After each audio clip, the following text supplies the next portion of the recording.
Welcome back to the Hybrid Real Estate Professional Podcast. I'm your host, Aaron Amin. Today, I have a special episode where I actually did an appearance on AM radio in Houston with the Total Wealth Academy show with host Steve Davis. Steve is a very prominent figure in Houston real estate, and I was very honored to be invited on the show. I'm a member of their academy called Total Wealth Academy. He has an incredible ecosystem there with tons of different members doing all different types of real estate deals. But we sat down to discuss my story from the beginning and how we evolved towards the project we're working on now, which is the Everwood Reserve Memory Care Development in Tomball, Texas. So hope you enjoy the interview.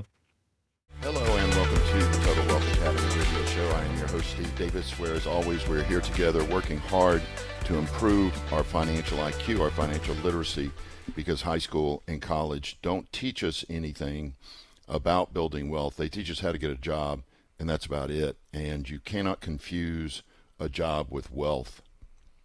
Wealth is your assets.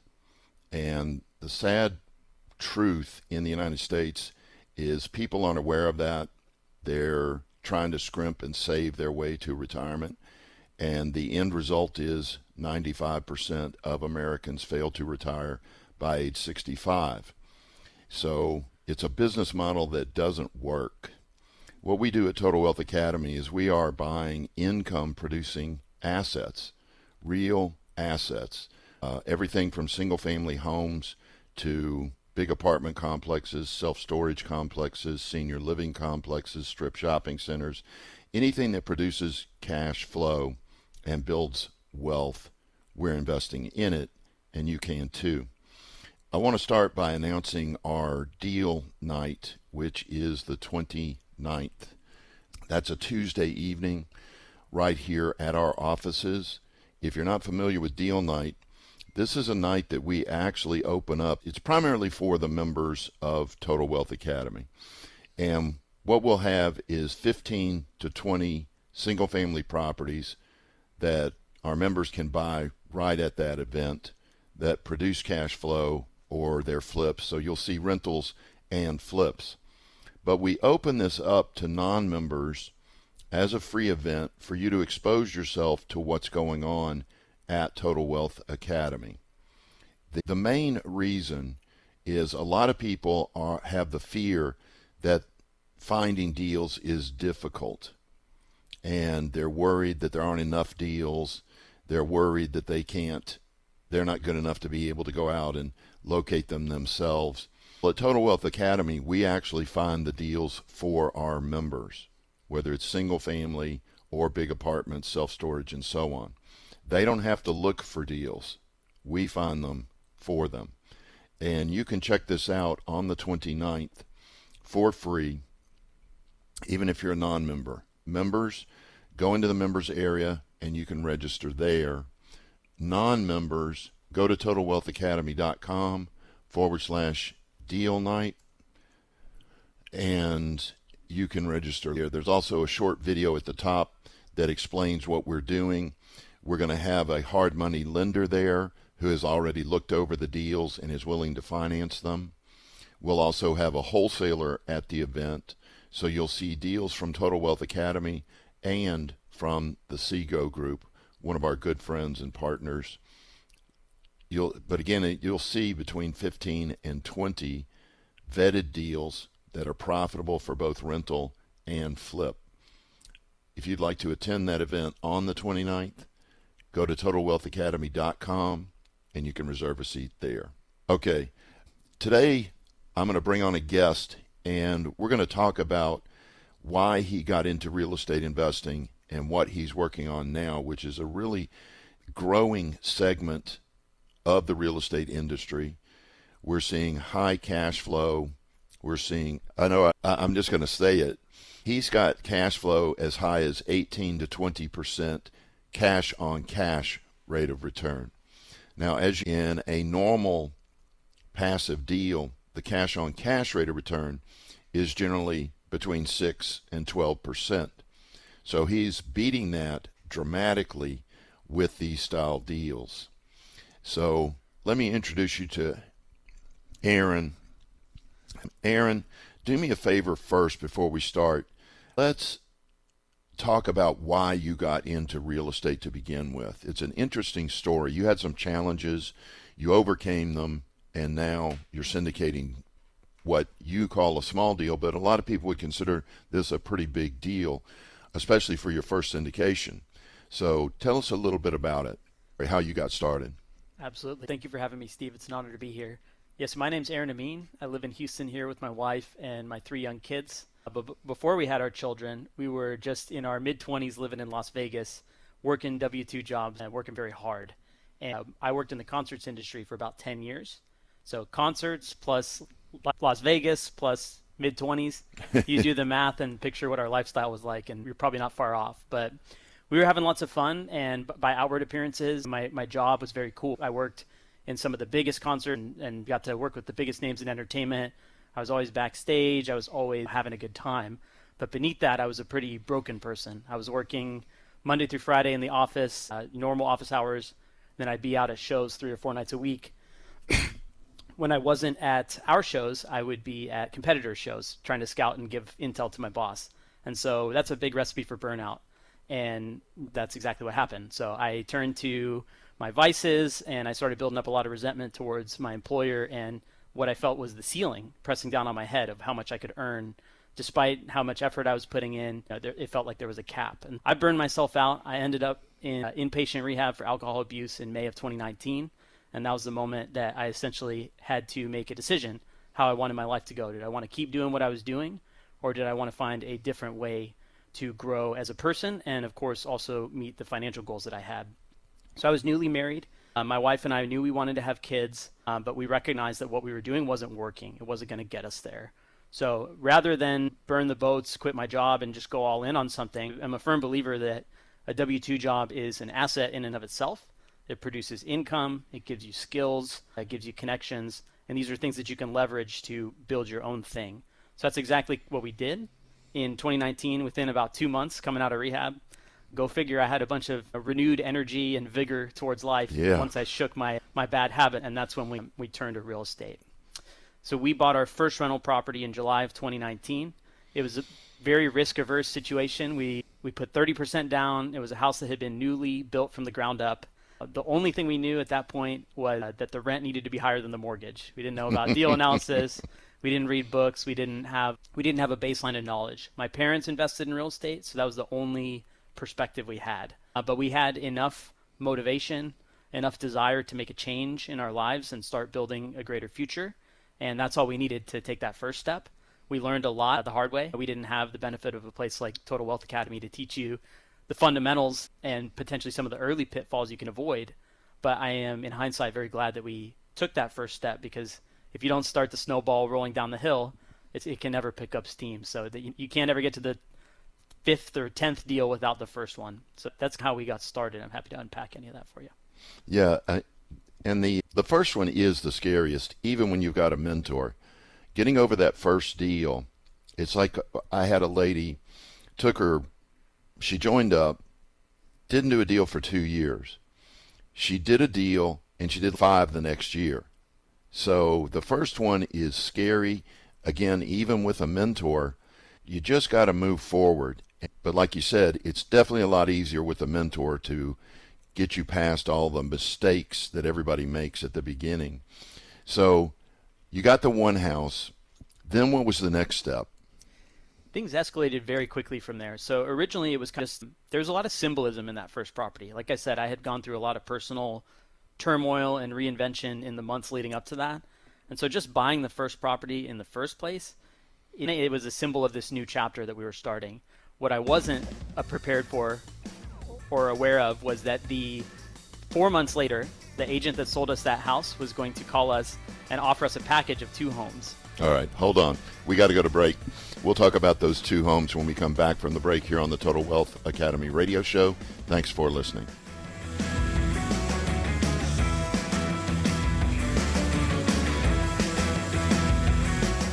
One of the fears associated with real estate investing is that you need a lot of money to get started. This is just not true. You can get started for as little as $0 down on single-family houses. You can even invest passively in apartments for as little as $25,000, and that can be from your IRA or 401k. Remember, 9 out of 10 millionaires use real estate to become so. You can do it too. Please attend our free sample class to learn more. Visit TotalWealthAcademy.com and click on the free sample class there. Thank you. Welcome back to the Total Wealth Academy radio show. I am your host, Steve Davis, along with my special guest, Aaron Amin. And he's already bought one property in his story, and we're getting ready to talk about a group of two that he bought next. So if you would, go ahead and proceed with that part of the story. Yeah, absolutely. So we had just bought our first rental property in July of 2019, and only a few months later, we had spent most of our money on that down payment. You know, we weren't making a ton of money at the time, but we got a call from our agent that we couldn't ignore. He had two houses that were being sold as a package. It was off market, and they were both leased to residential assisted living operators. And you'll hear me talk about residential assisted living a few times in this story because we did not know at the time, but that actually played an outsized impact in what we're doing today. But those two houses already had a 5-year commercial style lease in place. There was no vacancy. The operator provided services to adults with developmental disabilities. So they were paying about 30% above the market rent, and it was just a kind of unicorn situation. So we had to get really creative to fund that because we had essentially invested most of our money already. So we took some risks that I don't know that I would recommend for everyone, but for us at the time it was right. We sold off pretty much every last bit of our stock portfolio, and we did a cash out refinance on our primary home because the deal was so compelling, the returns were so good, and we recognized that these could be foundational pieces for a long-term portfolio for us. And I'm talking like this, but at the time I didn't really know what a good deal was from a bad deal. I just knew that these had much higher rents and much higher stability than a normal rental property. So long story short, we did end up buying that package, and it really caused our identity to shift very quickly. Instead of just buying one rental property as a symbolic experiment, it became now we're real estate investors. We have 3 properties. We got 3 different tenants, 3 different rent rolls, and it forced us to embrace that identity, which we fell in love with it, honestly. And we were still do-it-yourself type investors at that time. We were self-managing everything. We didn't have the mentors, but that forced us to grow up really quick as real estate investors. Yeah, it's shocking. So how many months was that? 3 months, 4 months total? It was about 7 months top to bottom from Gotcha. Buying the first rental to closing that 2-pack. And how much did you put down on the second group? It was collectively about $60,000. Okay. Was that 20%, 25%? No, we had to more or less beg the banks to allow us to come in at 15%. At 15%. Wow. So you negotiated with the bank and got a lower than they're required, because they usually require at least 20% on an investment property. Yeah, and essentially these had a high enough cash flow. They weren't debt service coverage ratio loans, but they basically saw that this was a stable enough investment they were willing to flex on that. Where did you find that lender? So at first we had a conversation with Chase. Long story, but that ended up falling through. They pulled out on some legality issues 4 days before closing. Oh, wow. But we pivoted and found a different lender through our agent. They're called FBC Mortgage. I actually have not done another deal with them since then, but they came in last second, saved the deal from falling apart, and they were able to close the deal. At a lower down payment. Did you even know what a bridge or hard money loan was at the time? Negative. Okay. Let me do this, everybody. Let me open the phone lines. If you have a question for Aaron or myself over anything that we're talking about today, feel free to call in. It is 281-558-5738, 281-558-KSEV, or send me an email. It's steve@totalwealthacademy.com, steve@totalwealthacademy.com. So you're up at 3 units, and they're all in Las Vegas, and you live in Las Vegas. Correct. Yes. Okay. So they were all within about one of them was 1 mile away from our house, and the furthest one was about 15-minute drive. Wow. Nice. And then let's go on with the portfolio. What was next? Yeah. So this was all leading into COVID. I had mentioned before in the first segment, I worked in the entertainment industry. So that pretty much evaporated overnight. I remember the dates specifically, March 14th, 2020. My job, I worked in the booking office, so I called. My only remaining job after COVID shut things down was to call the venues and inform them the shows were canceled, refund all the tickets, and then I got furloughed. It was like show yourself the way out, basically. But had to pivot, and for personal reasons, we ended up leaving Las Vegas, moved back to Seattle where I grew up. That's where most of my professional connections were. So I shifted out of the entertainment industry, and I've worked a day job in the management consulting industry ever since. But when we moved, we had to decide, okay, we've got not only 3 rentals, but we have a primary home. Do we sell all this and blow it up and ignore the progress we've made so far, only to buy one house in Seattle, which is about the cost differential between those two markets? Or do we figure out how to keep these rentals? By that point, I had educated myself on the tax benefits. We had really good cash flow between those 3 rentals. And then we did the math that if we kept our primary as a rental, we could also add another $700 in gross monthly cash flow. Nice. So between those 4, we had essentially a second small income stream. We decided to rent in Seattle and keep those rentals. And so what that did is it forced us to figure out how to manage. Keep in mind this was during COVID, how to self-manage remotely. And so that gave us the confidence. We similarly made some mistakes that I'm sure could have been avoided. But once we realized that the world didn't end, we were able to keep the portfolio, we were able to continue to cash flow. We had our list of vendors, we had our relationships in Las Vegas. That opened up our eyes to the idea that we could also do long distance investing, which really is what our portfolio capped out at 8 houses across 3 states. And now we live in Houston. Our closest rental is 1,000 miles away. Yeah, and that's something that we frown on, but it's proof that it can work either way. If there's a market that you're interested in, I'll give you an example. I had a student who was going to move to Oklahoma, but not for 5 years. But he bought all of his rental properties where he was going to move to. So when he moved, he was now able to run them himself. He had a third party running them up to that point. So out-of-town investing is interesting. I prefer people keep it 30 minutes, an hour from their main place of business or home. But people are doing it. They're buying it all over the country, especially the big apartments. That doesn't matter where they are. So you got to 8 units, and now let's talk about what you're doing now. You got exposed to senior living directly, but now you're actually building a senior living complex. Yeah, so I think when you start your real estate investing journey, it starts with that first deal. Usually you get a few $100 a month in cash flow if you're doing the math right, and you don't really get to observe the long-term impact and the benefits of real estate until a few years out. So what happened is we bought a lot of those rentals over a 3-year sprint, and actually we bought all of them within a 3-year sprint. Okay. And with the benefit of hindsight, that was 6 years ago now, and last summer, 2024, we had about 5 years of data to look at. And we looked back at our portfolio and we said, what are the properties that have not only performed the best financially, but what are the ones, what's the strategy or what's our long-term position here that we want to take? Self-managing 8 rentals across 3 states from 1,000 plus miles away, not really sustainable. We had 3 kids in 3 years. Doesn't fit the lifestyle, doesn't fit the vision for our family. And then we looked at those 2 houses that we bought as a 2-pack, and we realized that residential assisted living model is extremely stable, a very high cash flow potential, and it's giving a service to society, whether it's adults with developmental disability or whether it's senior care, which we'll talk about in a second. It checked all the boxes. It wasn't just a financial opportunity, it had an impact too.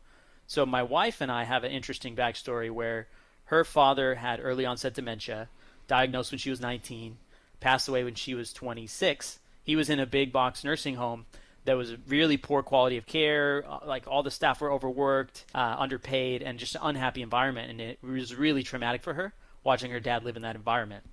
And so we connected all these dots, right? We looked at our portfolio. The residential assisted living model really resonated. She had this personal experience with her family. That wasn't the only family member, unfortunately, that had similar conditions. And we heard that people were starting to actually pursue residential assisted living investing as a primary strategy. It's the same thing, like we weren't exposed to it until we came across a couple groups where they focused specifically on this strategy. And once we found out about those, we joined a residential assisted living mastermind group where everyone was doing residential assisted living. And the idea just caught fire behind us. So between the personal connection my wife has and her passion for it and just the opportunity we saw, we fell deep into that rabbit hole. And fast forward a bit, we met our mentor who is co-investing and partnering with us on this deal, who's built this exact style of memory care mansion, we're calling it, which is a 10,000 square foot, 16 bedroom, 16 bath luxury assisted living home. So instead of the big Nice. smelly facility with no pictures on the wall and no personalization, this is a home-like environment that's meant to give family members, when they drop their loved ones off, they're not going to be ashamed and crying in their car when they leave because they wish they could do better. They're going to be happy because their loved one is in the quality of care that they deserve. And so that's the vision behind it. And it was born out of that seed idea from those first two properties. But it really evolved over time as we built confidence and we tapped into the skills and the money that we had built from our prior real estate experience, got in the right rooms, found a mentor who could help guide us through end to end on this process, and then went to work. Let's explain the difference between you're doing residential, which is basically a home. What's the other one called, where you go above 16 units? Yeah, that would just be considered like probably a skilled nursing facility or a commercial. Yeah, there's a word for it I'm looking for, institutional maybe. But for people who don't understand what you mean by residential, he's talking about essentially a single family home that is used for senior care. And I think you can have up to 2 people per bedroom, but a maximum of 16 people in any one house. And so you're building 2 houses with 16 people, but they're 10,000 square feet. And that's a nice sized property. So you've got room for entertainment, they can mingle, things like that. Yeah, absolutely. So it is a big building, and each of the rooms is private, so we're not doing double occupancy. They kind of function almost as like a studio, although one of the unfortunate things in a lot of senior care is that the grandmas and grandpas end up sequestered in their room, medicated by themselves, and we want to really avoid that. The room is meant to be comfortable, but there's a lot of, and we'll be licensed for memory care too, so we'll be treating people with dementia and Alzheimer's, but we want to create a communal environment. I'm sure we can explain that on the Okay, other side of this we'll break. talk about that when we come back from the break here on the Total Wealth Academy radio show. Thanks for listening.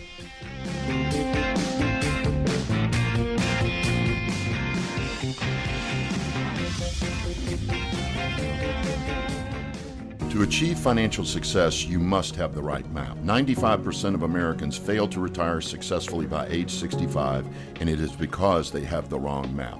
At Total Wealth Academy, we have the right map, the map that the other 5% use. They all build a second stream of income, and 90% use real estate to do that. Please attend our free sample class to learn more. Visit TotalWealthAcademy.com and click on the free sample class there. That's TotalWealthAcademy.com. Thank you.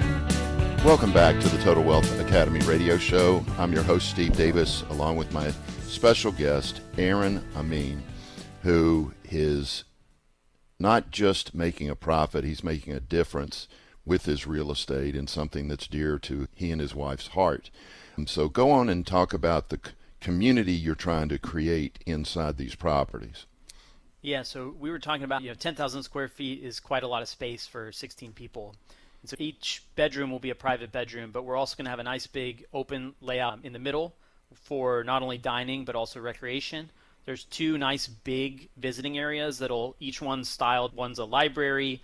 One's actually styled to look almost even like a little bit like a cigar lounge, but they're meant for visiting so that families can have separate environments to go visit and they don't have to go into the room. There's a few different places.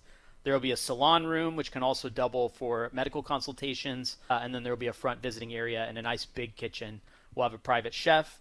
We're going to have several caretakers at any given point on the clock. So it's not only a real estate play, right? We're going to be running the business too.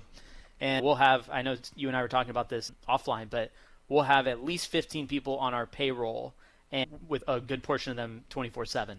And so that we're eyes wide open about the challenge of running a business like this, but the juice will be worth the squeeze because we'll be able to create an environment, like I said, where my wife, all the bad experiences she had with her father and her family in these big box environments, we'll be able to create the antidote to that with a nice communal environment where they can age with dignity.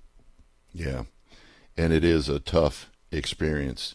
I joke about it all the time, but getting old sucks. And the older you get, the more it sucks. And it's just so great to have a place where people understand what you're going through. They can help you and assist you. Really, really cool. So where is this one? This is in Tomball, Texas. So I think most people listen to this are in Houston, familiar, but Tomball is in northwest Houston. It's a beautiful town. It's one of the few places that I've visited in the area that still has that small town environment, despite being in the enormous metro area. And we've gotten a lot of buy-in and support from the city. So we already went through the rezoning process. So my wife had to go to 4 different meetings and present the vision in front of the city council. The mayor was there. The city council was Wow. doing their due diligence too. So they called all the local homes and validated, is there enough demand for this? What value will this project bring to our community? And they were overwhelmingly supportive. And we even got a write-up in the community impact. And then it culminated in the mayor walking up and shaking my wife's hand and saying, welcome to Tomball. So we do feel like, thankfully, what we're doing, it's not controversial. Everyone wants high-quality care for their loved ones. And this is also, we're at the point where senior care, the shortage of beds available for especially memory care, it's a problem today. 10 years from now, it's going to be a crisis. You almost can't build supply fast enough to meet the demand. And we're building 32 beds. We did a lot of market research. Within 6 miles of this area, there's already today a 150 bed shortage at that price point for memory care.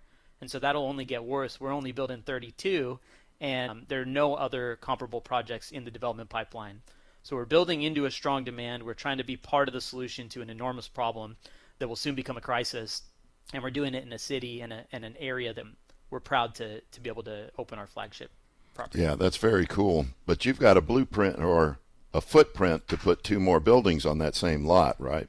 We do, yeah. So it's a 7-acre lot, and we bought it with the expansion in mind so that we have flexibility. We're going to do the phase 1 with these 2 buildings. We can build the exact same 2 buildings and expand out to have 64 beds total. Assuming all goes as planned, we'll probably do that in the next few years once these are stabilized. Very cool. Because, it's a growth industry. The baby boomers are all getting old. I'm one of the last baby boomers. In fact, I think I was born in 64. I think in 65 they started calling them something else.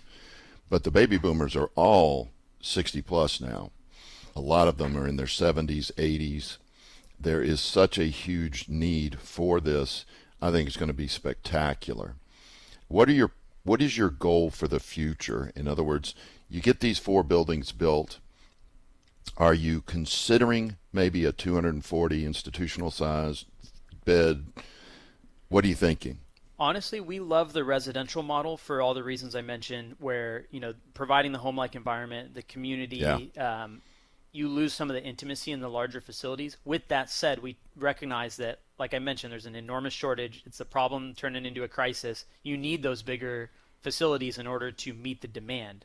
So there is absolutely a place for those. And I do not mean in any way to demonize big box facilities. There are plenty of good ones out there. Right. I don't think that is within our personal roadmap because we believe in the model that we're building right now, and we believe that's the way we can make the most impact in the community while still meeting every financial goal that we have and also hopefully delivering great returns for anybody that joins us. Yeah, and your investors, as I mentioned earlier, everybody needs to listen to this. This isn't just the IRR. This is the stabilized cash-on-cash rate of return. We're used to talking about 18% IRR, 20%, but you're talking about 18 to 20% cash on cash. That's a cash flow cow. Yes. That is one heck of an investment.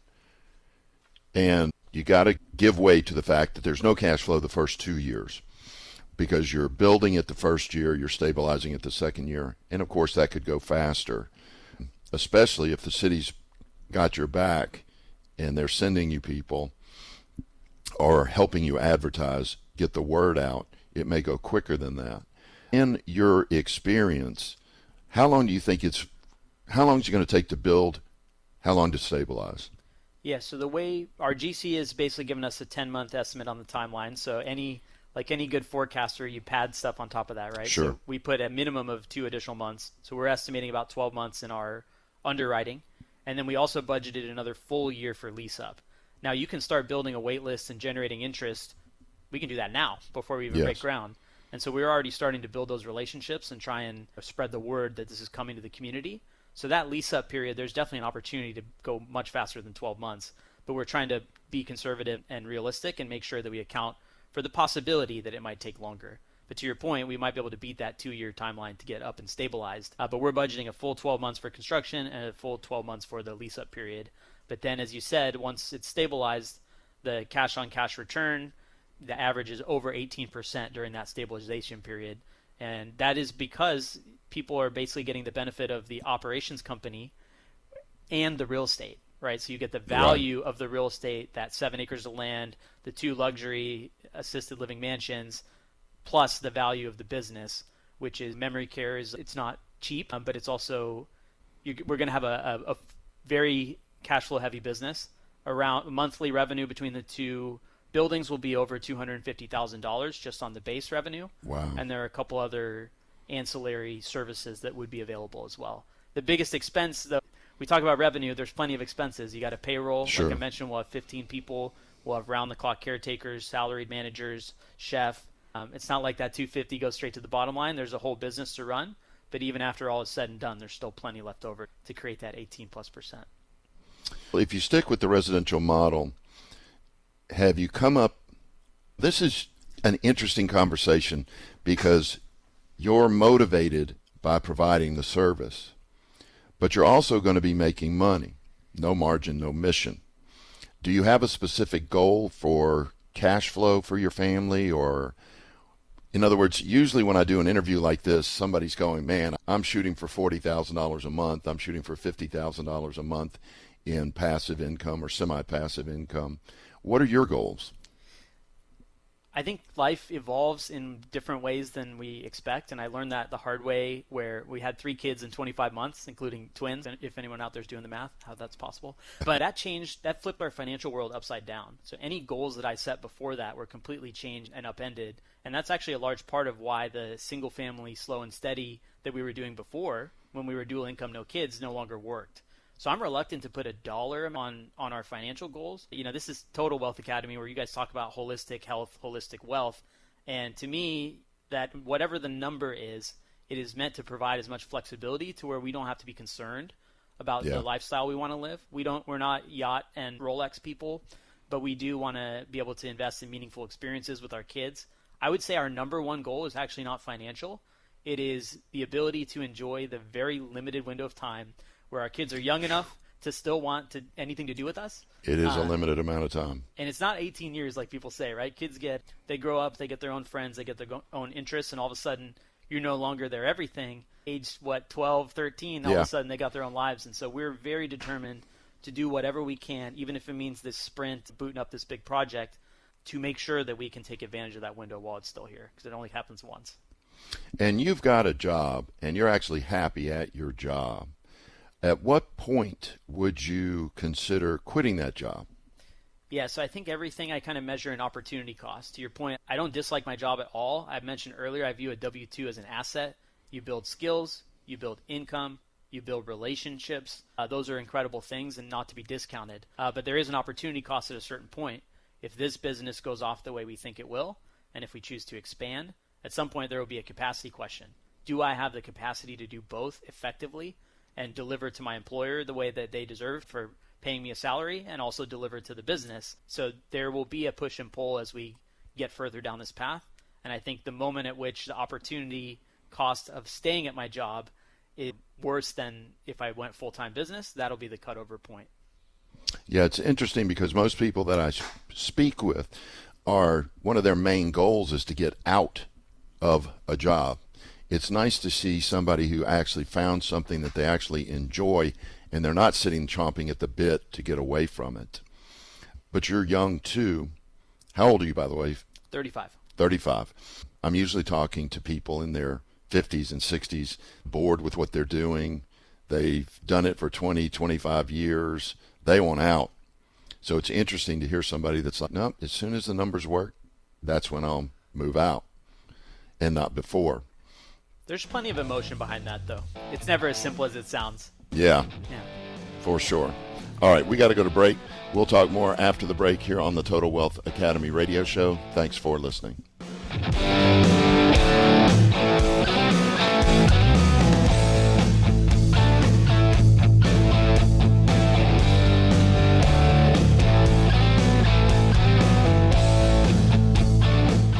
At age 27, I bought my life back from corporate America. I started investing in real estate, and as soon as I was making more money than at my job, I quit. This was the best decision of my life. I bought 70 hours a week of my life back. I now had more time for family, romance, travel, and all the other parts of a balanced life.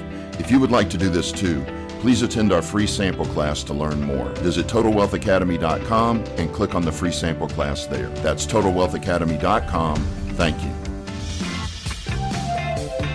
Welcome back to the Total Wealth Academy radio show. I am your host, Steve Davis, along with my special guest, Aaron Amin, who is building two mansions with 16 beds each for a total of 32 senior living beds.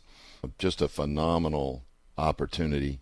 He is one of our sponsors now, someone you could invest with if you were a member of Total Wealth Academy. If you were to give the listener any advice, not just from the passive point of view, but the active or passive point of view, and they're sitting on the sidelines going, I want to get started, kind of what advice would you give people? Yeah, I love the question. I'm actually really passionate about talking to people who are on that bubble of whether should I take action, should I make that first investment or not? Because I think the first one, just as it was in my story, is somewhat symbolic. It does not need to be, in my opinion, a home run. It needs to be getting on base, getting your feet wet, learning some of the fundamentals. If I think about the first deal I did, again, we didn't know much other than that the rent needed to be higher than the mortgage. That was about the extent of our knowledge. I did not know the difference between a primary investment or a primary mortgage and an investment mortgage. I learned all that stuff mid-transaction. So I don't think knowledge needs to be an excuse, right? It really is. It's getting your own relationship with risk, understanding that you can't possibly de-risk everything down to zero. Anything you want in life is going to come with taking some level of bold action. And if you have a strong enough motivation and you understand the outcomes that real estate investing can enable for you in the future, then taking that first step becomes that much easier. So I think start with the end in mind of what goal are you really trying to get after. For some people, like you said, it is a burning desire to leave their job. For others, it's a desire to retire earlier. But I think defining like what is the actual reason I'm doing this and keep that in mind, it becomes that much easier to take action. If all you're doing is thinking about the deal in a vacuum and the $200 a month in cash flow you're going to make from it, that's not that motivating for most people, especially in today's environment. $200 a month can get you like a one night out with your spouse. Yeah, that's days. About it. And so you have to keep the end in mind and let that drive you to take the action that you are probably already considering taking. What was your biggest fear? Was it maybe I won't be able to lease it, or maybe I'm paying too much? What was the biggest fear that you had on your first deal? Yeah, I think it's for us, we chose to self-manage, which I don't know that I would recommend for everyone. I think for us, we wanted to get those skills. And there's all these scenarios you game out in your head, right? And I think this is what keeps a lot of people on the sideline. What if the tenant becomes a squatter and refuses to get out? What if I have a messy eviction and I'm the one who has to deal with it? Nobody can see me right now, but I'm 5'6". I'm not particularly scary looking. So if I show up at the door and try and take a firm stance, muscle somebody, are they going to take me seriously, right? So I had all these limiting beliefs about how would I handle some of these crisis situations, but I try not to let those get in the way because those are outlier scenarios and they can be solved, right? There are people, whether you want to solve it yourself or whether you want to hire somebody. I was in your class on Saturday. Somebody said there was something called an eviction broker. I had never heard of that before. Yeah, I never heard that before either. But where there's a problem out there to be solved, somebody has already solved it or started a business around solving it. So I think all those scenarios that I gamed out in our head that could have happened, we just determined that the most likely scenario was that we were going to be able to solve any problem that came across our plate. And that's what kind of allowed us to take the first step. Yeah, my big fear when I was first getting into it was the leasing. I was afraid, man, what if I can't lease it? And then my mentor told me, look, if you've got a property in perfect condition, which he taught me how to do it, and you've got the perfect price, you'll find the perfect tenant every time within 5-7 days, especially in Texas. How long does it take to lease in Las Vegas? Well, this was back in 2019, and it was pretty quick. I think we had like several inquiries within the same day of posting, and we had our tenant in place within, I think it was 10 days. Yep, that's very similar to Texas. Very similar. I know that as a relatively new investor, What was your impetus to go this big? Why did you think, what changed in your head? I've got to buy these existing properties, and all of a sudden you say, I'm going to build 10,000 square foot mansions. Yeah, so it was not one instantaneous factor, but I think I mentioned earlier we had 3 kids in 25 months. The Yeah. slow and steady path. We were dual income, no kids. All of a sudden, our whole financial life flipped upside down. The equation we needed to balance, not only for our monthly cash flow, but also our long-term wealth building goals, changed dramatically. And so while we're very proud of the foundational portfolio we built, those 8 properties across 3 states, we're very proud of the skills we built. We recognize that following that same playbook was not only not possible due to the running out of our own money, essentially, but it wasn't the right path to meet the goals of today. And so it necessitated taking a bigger swing of some sort, whether that's partnering on a deal or, in this case, it organically came together for all the reasons I mentioned before the break. It was a perfect combination of the vision and the passion that my wife had for this particular industry, and all the financial opportunity, the best parts of real estate that we like. So I think the stars aligned behind this in a very specific way, but it was organic growth in our life and changing financial circumstances that caused us to think differently than what we were doing before. But it's not to say that the strategy that we were using before couldn't work over the long run. I think we're starting to picture what a different type of life could look like, where we are free to spend that time with our kids, where we are financially stable enough to not worry about making ends meet, feeding a family of 5, growing children, and all the different activities that they're going to want to do. So I think it was really a vision thing. We need to refactor our vision to meet the moment of our current life circumstances and find the right vehicle or project that can allow us to do that. Yeah, I love the way that you incorporate your family into everything. I hear people just talk about the money side of it.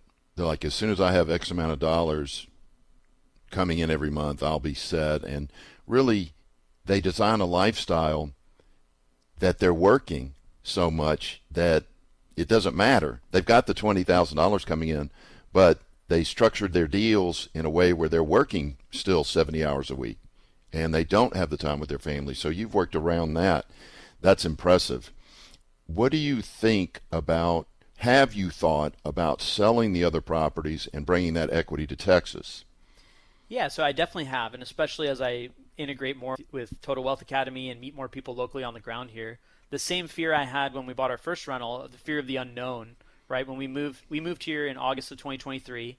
We're still learning the landscape here. We're still learning which areas have opportunity. We lived in high cost of living markets for most of our life, so part of investing out of state was out of necessity. That was one of the only ways we could afford to. But there is plenty of opportunity in Houston. We absolutely would consider certain assets trading out of. Some of them are stabilized and in great growth markets, have great equity positions, great cash flow. And low interest rates. I wouldn't necessarily mess with those unless the right use of that money could come to be. But there are a couple that we would definitely cycle. And even if we don't sell any, we would consider investing in rentals here in Houston anyway. I don't think that pursuing this project needs to completely shut the door on the strategy that worked for us along the way to get here. Wow, that's interesting. So you're saying even while this was going on, you might buy some additional rental properties? If the right opportunity presented itself. And I think also we have clearly defined lanes in our business. It's not just my wife Andrea and I building this. We have several partners. Each person has a different domain of the business they're responsible for. We're trying to set, like I said, we're going to have a payroll of 15 people. We should be able to build this business in a way that does not consume our life. Like you said, Yeah. If all we were doing is replacing a 40-hour-a-week W-2 with an 80-hour-a-week small business, no matter how much money it makes, that wouldn't be worth it. No. So we're trying to design this in a way that still gives us flexibility to pursue other opportunities as they come up. All right, we are at the end of the show. If anybody has any questions for me, remember you can email me anytime, 24 hours a day, 7 days a week. It's steve@totalwealthacademy.com, steve@totalwealthacademy.com.